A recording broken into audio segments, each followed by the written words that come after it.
నా YouTube channel చూస్తున్న మీ అందరికీ స్వాగతం సుస్వాగతం.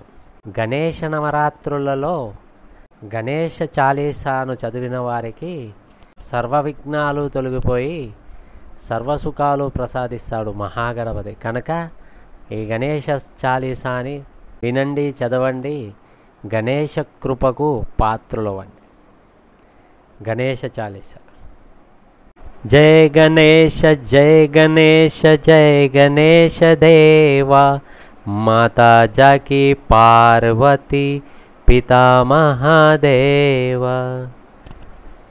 गजवदन श्री गणनाथा दया सिंधु सुखकारा, विघ्न विनाशक स्वामी भक्तन के अधिकार. वक्रतुंड महाकाय सूर्यकोटि समप्रभा, अविघ्नं कुरु मे देवा सर्वकार्येषु सर्वदा. गजानन है शुभदायका, शुभं करो मम काजा.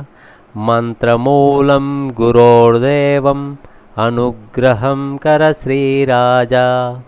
एकदंता नमो नमः, हे लंबोदर कृपाला.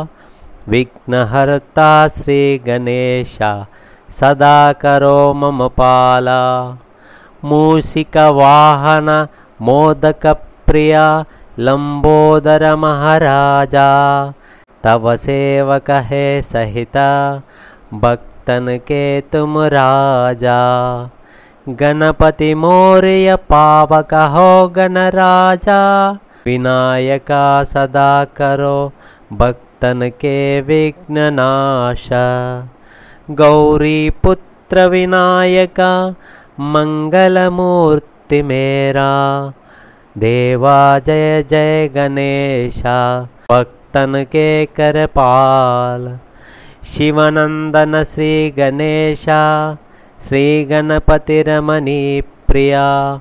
पूजा तव बल समर्था, सदा कर नित्य हर्या.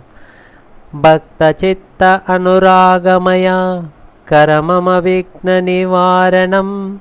सर्व विघ्न विनाशका, श्री गणेश नमाम्यहम्.